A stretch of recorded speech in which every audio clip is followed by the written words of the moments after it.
And our next speaker is Christopher Bailey from OpenEye. He developed the AM1 bond charge correction. I think probably everyone has used that at some point.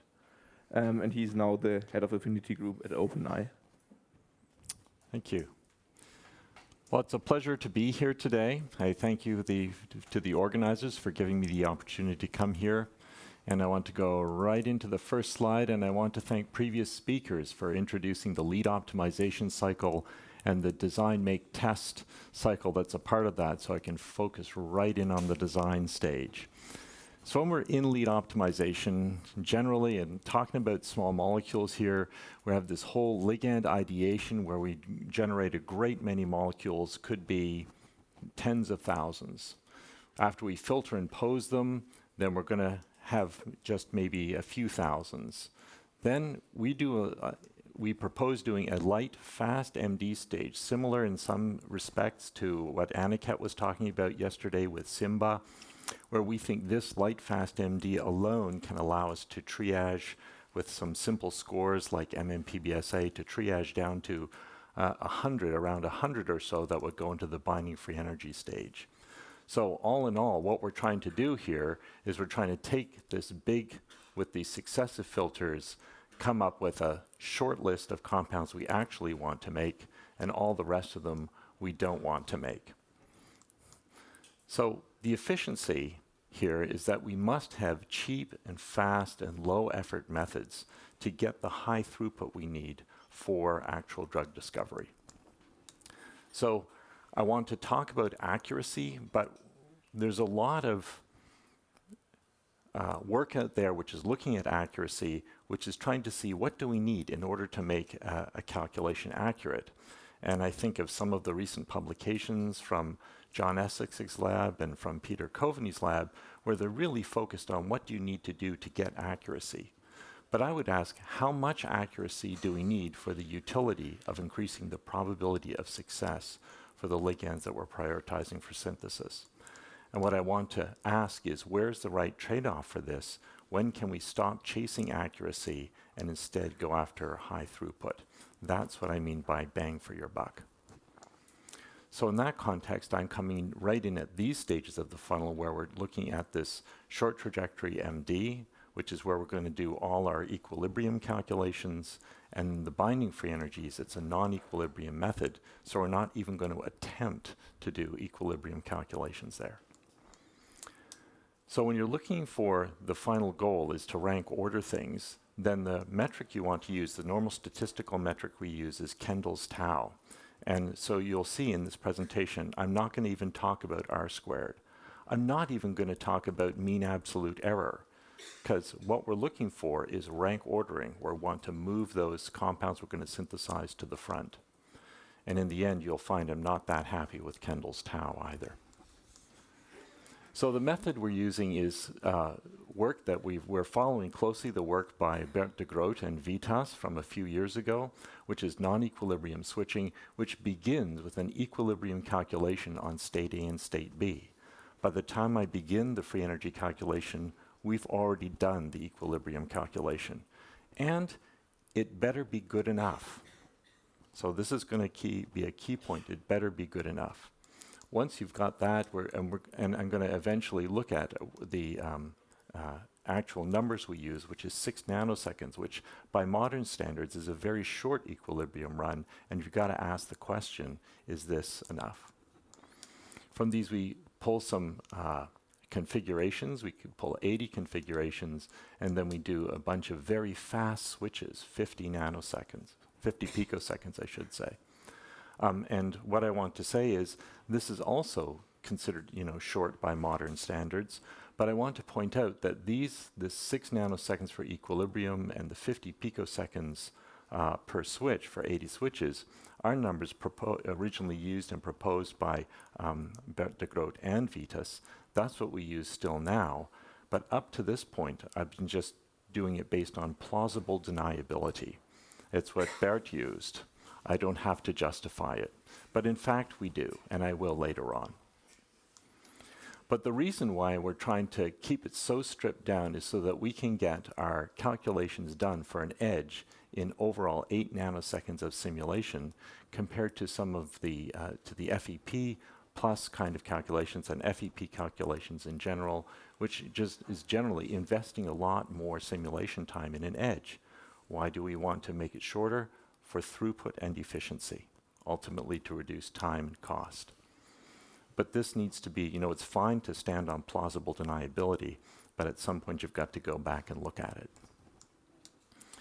So with these parameters, I just want to jump right into, here's the performance of this non-equilibrium switching protocol we offer from OpenEye in blue bars versus the FEP plus Kendall's tau in yellow. And I've got this it's the combination of the JAX15 set and the Merck-KGaA set from Schindler et al. And what I've done very conveniently is divided this up into, well, it's the good, the bad, and the kind of ugly and the really ugly. So here we've got where non-equilibrium switching is doing slightly better than FEP+. Here we're doing about the same. Here we're slightly worse than FEP+. And here we're much worse than FEP+ than we would like to be. And we are currently working on the accuracy of our method to try and improve this. We want to make this better. We'll notice some of the hard targets that some others have talked about today. But if we do a paired t-test of looking at the differences between NES and FEP+, we see that in fact with a significance of only 0.2 that they're different. So in fact they are very close overall. So this is what we have. But that's using Kendall's tau, which is about rank ordering. I want to go back to this slide, come in with make these, don't make these, which is the reality of what we need to do for drug discovery and the rank order of predicted affinity. And I want to say I'm actually not all that happy with using this rank ordering or Kendall's tau, because really what we're doing in drug discovery, in lead optimization, when we've got this set of ligands, we're really actually trying to come up with a single set, the head of the curve, the front of the list, which is the top ranked compounds, the set of best ligands. And within this list, we don't care about the ordering. We just care that it's at the front. And for all the other compounds at the back of the list, we don't care about their rank ordering either. It's just, are they going to be eliminated or not? So in fact, what we're trying to do by going through this list is actually simply increase the probability of success for the set of best ligands for synthesis. So now is the part of my talk where I perpetrate a new metric on you. So this metric is what we've developed and are beginning to use at OpenEye to help drive our methods development. And what we're trying to do is very much in the spirit of some of yesterday's industry speakers who are trying to say, is the best compound at the front, choosing among triplets, trying to get the best compounds out there. How can we actually come up with a single metric which will allow us to characterize this? I'm using as an example this correlation of predicted free energies versus experimental free energies for one of the classic data sets, JUNC1. I come in with the Kendall's tau of 0.58, which is okay, it's decent. But if we're asking, does this move to the front of the list what we want? Well, there are 20 compounds. Let's say we're taking the best 4. So if we take the best 4, what do we want? We want to get the best 4 ligands here experimentally, these 4. But what do we actually get from our method? Well, we only get these 4. These are the 4 best ligands predicted. So these go into the best 4 experimentally. These are the best 4 predicted. What do they have in common? One single compound. So here we are. Out of the best 4, one single compound, the fraction of best ligands that we got correct is only 0.25. So at this point, we could stop with this metric, but then you could choose the amount that you are going to predict and try and game your metric by saying, well, I choose the best third or quarter or eighth. So what we've proposed is that you actually incrementally go along with 1 ligand, 2 ligands, best 3 ligands, best 4, best 5. With anything less than 4, we get no predictions right.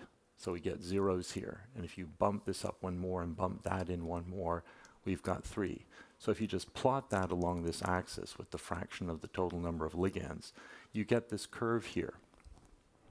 So this overlap, this number of best ligands you get correct, we move it along, and then we say, how are we going to not game this by just choosing some convenient cutoff? So we're saying if we choose anything in the front half of the list, like what's kind of the null model for moving something to the front, let's call it the front half of the list, and we take a simple average of all these overlap metrics at the front of the list, that's how we come up with a single general number. So we call this fraction of best ligands, which I'm abbreviating FBL, not the greatest name, but this one we got. I'll be using that in a few minutes. But the point of that is that it gets past rank ordering and is actually a metric which is focused on what we actually need to focus on for lead optimization for drug discovery, moving those compounds to the front of the list. So what difference does it make? Well, I've got Kendall's tau along the bottom for our data sets that we looked at before, and I've got this fraction of best ligands on the vertical axis. And what we would immediately say is, where is there a big difference? So here's CMET up here, and here's HIF2A down here. So CMET over here, there's the predicted versus experimental. And here's the overlap. Here's the graph of the overlap metric over here, and the pink area is the amount we average. And what we see is, although the Kendall's tau isn't that great, it is moving the best compounds to the front of the list. With HIF2A, it's got a Kendall's tau of 0.47, pretty similar, but is a much lower FBL because here the best compounds are actually not found until much later on. So I'm going to come back and use that metric in a moment.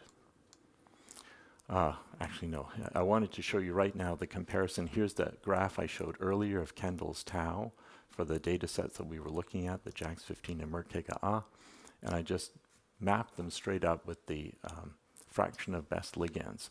And, many of them are similar, but some of them have changed substantially.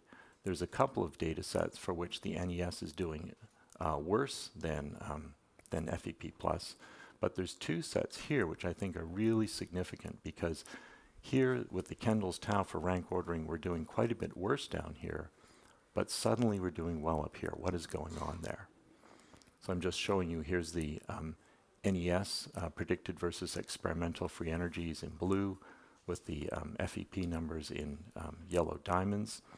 And what we see is we're doing as well as FEP+ in getting the potent compounds to the front of the list.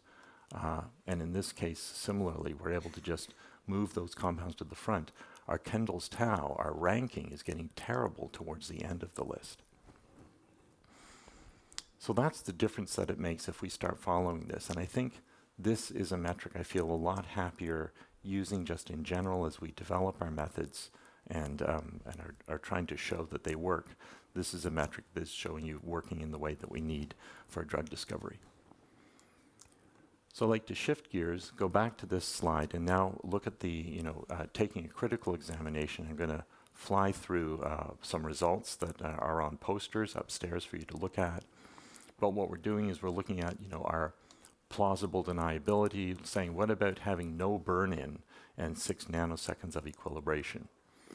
So I just want to say there's a poster by Chris Neal upstairs, which is looking at different combinations of equilibration time, that is burn-in time, from 0 up to 10 nanoseconds, and different amounts of production time for the equilibration run of 2 through around 16 nanoseconds.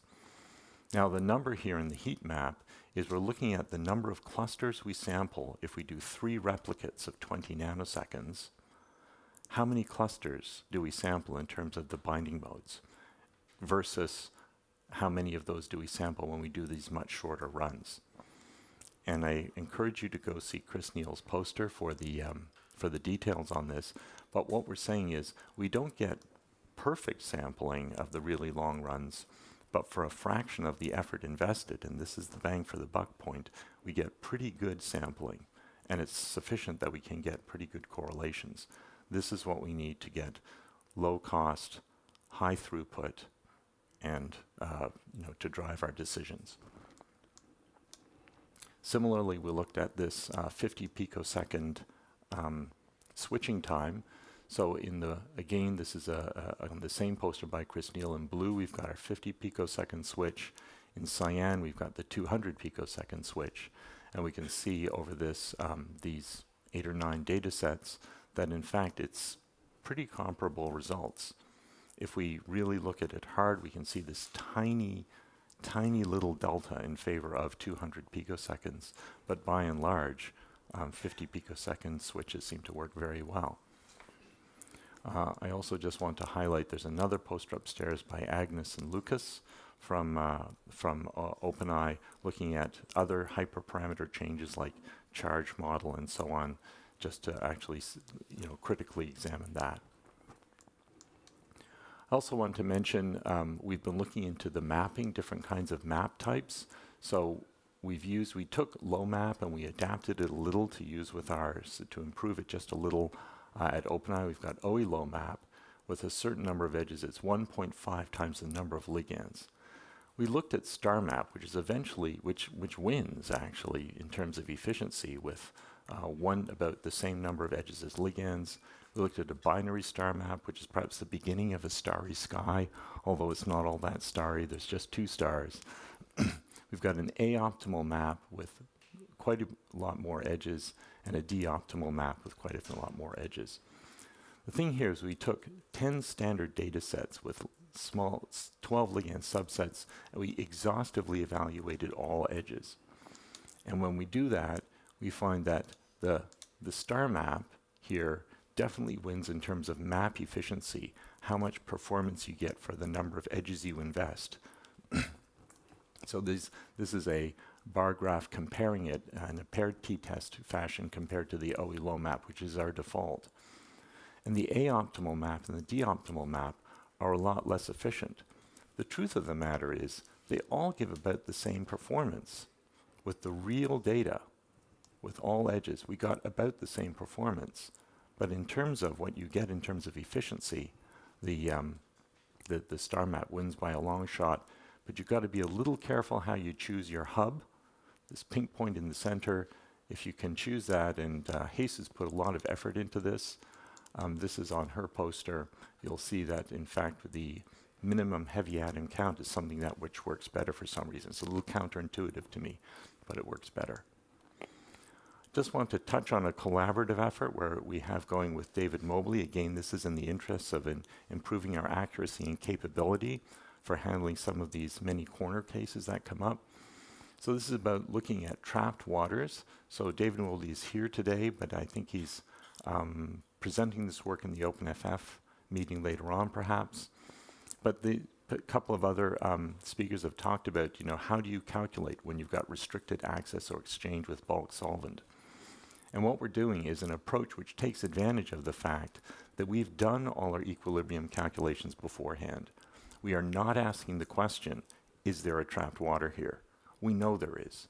We're not asking where it is. We're not asking how it moves. We know what its name is. It's water number 603, right? We know where it is from the equilibrium calculation. And if you haven't found it in the equilibrium calculation, you'd better go back and look at it again, because you do have to figure this out. But when you get to the edge, we don't want to have to spend the time to do the GCMC approaches. That would completely undermine the 50 picosecond switch. So what you do is you know the water, you know its name with the small ligand, you can use some restraints on it, exclude other waters from exchanging it, and as you change the smaller R group, green with that, into the larger purple group, you disappear the water as you go. And this can be done very, very quickly. So finally, I want to just say that in terms of getting this done cheaply and fast and low effort, in terms of when we're doing our short trajectory MD, we can get that done for a very low cost in just a few hours on Orion. We've got unlimited jobs. There's no job monitoring needed, automatic scale down of parallel instances. My favorite part of this graph is where the GPU instances go away. Okay, we're limited only by the number of AWS GPU resources until now. Here's CDK8, 33 ligands, 82 edges, because this is a run where Jesus is combining a couple of maps. We've got 13,000 switches, but the whole data set is complete in 3 hours and 10 minutes because it went out and scaled up to a maximum of 1,000 GPUs, so it got the whole thing done in 1 hour of wall clock time for just those edges. Unlimited jobs, no job monitoring, etc. So we are no longer going to be limited by AWS GPU resources because we're getting Cadence, we're now OpenEye Cadence Molecular Sciences. They're putting together a data center with hundreds of A10 GPUs, which are very fast for our simulations, with associated other resources as needed, securely hosted by Cadence, which seamlessly extends Orion. So I want to conclude with, talked about the performance of binding affinity with ligand prioritization really is about not ranking, but forming two sets. We've come up with a metric called the fraction of best ligands, which is a good performance metric for this. We've got all these hyperparameters that we've gone back and taken a look at, and they kind of show that we've got decent performance with these very efficient numbers. And I just wanted to also mention that we're doing this active development to improve the performance in terms of the trapped waters and in terms of this final poster from Gaetano, which is on putting NES into OpenMM. Thank you.